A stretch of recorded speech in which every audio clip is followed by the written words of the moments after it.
आपके माध्यम से माननीय मंत्री जी,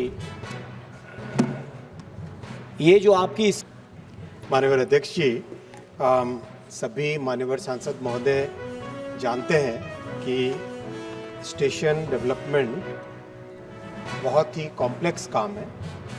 एक जहाँ पर ट्रैफिक ऑलरेडी चल रहा है, गाड़ियाँ आ रही है जा रही हैं, उन परिस्थितियों में ट्रैफिक को रोके बिना स्टेशन का रीडेवलपमेंट करना है।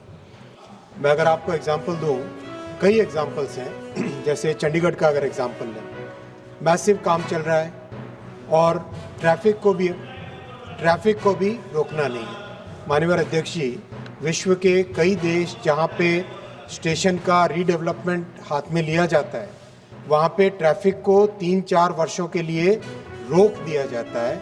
लेकिन हमारे देश में वैसी परिस्थितियां नहीं हो सकती कि 3-4 वर्षों के लिए जब तक स्टेशन का काम चले तो उसमें ट्रैफिक को रोक दें। वैसा संभव नहीं है अपने देश में।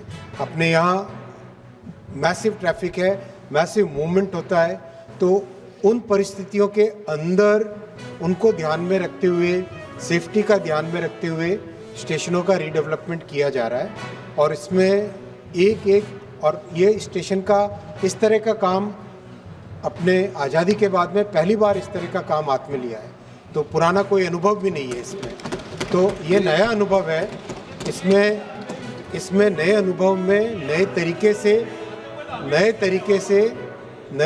से सेफ्टी के साथ काम किया जा रहा है। और इसमें मैं माननीय सांसद महोदय से रिक्वेस्ट भी करूंगा, आपका कोई भी फीडबैक हो इस काम को सुधार करने में और इम्प्रूव करने में, तो आपके हर सुधार, हर सुझाव, हर इम्प्रूवमेंट के लिए फीडबैक स्वागत योग्य है, उसको इम्प्लीमेंट भी करें।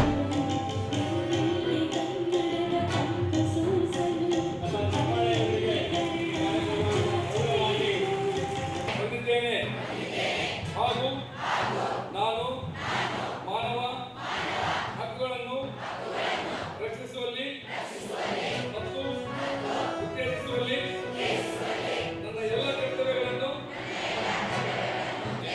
ನಾನು ಯಾವುದೇ ತಾರತಮ್ಯವಿಲ್ಲದೆ ಒಂದು ಕಡೆ ಮಾನವ ಹಕ್ಕುಗಳು ದಿನಾಚರಣೆ ಕಾರ್ಯಕ್ರಮವಾಗಿ ಒಂದು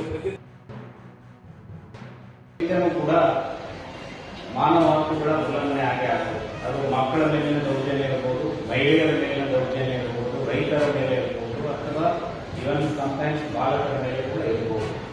ಅವುಗಳಿಗೆ ಸಾಕಷ್ಟು ಕಾನೂನುಗಳನ್ನು ನಮ್ಮ ಸಂಸತ್ತು ಮತ್ತು ವಿಧಾನ ಮಂಡಲ ತೆಗೆದುಕೊಂಡು ಬಂದಿದೆ, ಸರ್ಕಾರ ತೆಗೆದುಕೊಂಡು ಬಂದಿದೆ. ಬಟ್ ಅದರ ಅನುಷ್ಠಾನದಲ್ಲಿ ಇನ್ನೂ ಕೆಲವು ಲೋಪಗಳಿದ್ದಾವೆ. ಅದರ ಬಗ್ಗೆ ಅರಿವು ಇನ್ನೂ ಹೆಚ್ಚಿನ ಮೂಡಿಸುವ ಅವಶ್ಯಕತೆ ಇದೆ. 24 hours ಅಲ್ಲಿ ಪ್ರೊಡ್ಯೂಸ್ ಮಾಡಬೇಕು, ಇಲ್ಲಾಂದ್ರೆ ವೈಲೇಷನ್ ಆಗುತ್ತೆ. ಹೆಣ್ಮಕ್ಳಿಗೆ ಆಫ್ಟರ್ 6 o'clock ನಾವು ಸ್ಟೇಷನ್ ಕರೋಂಗಿಲ್ಲ, that is again violation. So ಇವೆಲ್ಲ ಮತ್ತೆ ನಿಮಗೆ ಗೊತ್ತಿರಬೇಕು. You should be aware what is the human rights violation ಅಂತ. ಆರ್ಟಿಕಲ್ಗಳು ಓದಿ, ಈಗ ನಮ್ಮ ಕನ್ವೀನರ್ ಡೀಟೇಲ್ ಆಗಿ ಎಲ್ಲ ಆರ್ಟಿಕಲ್ಸ್ ಬಗ್ಗೆ ಹೇಳಿದ್ದಾರೆ. Those are the gist of the constitution. ನಿಮ್ಗೆ ಹ್ಯೂಮನ್ ವೈಲೇಷನ್ ಬಗ್ಗೆ ಏನು, ಆದ್ರೆ ಎಲ್ಲಿ ಅಪ್ರೋಚ್ ಮಾಡಬೇಕು ಅನ್ನೋದು ನೀಟಾಗಿ ಹೇಳ್ಕೊಟ್ಟು ನಮಗೆ.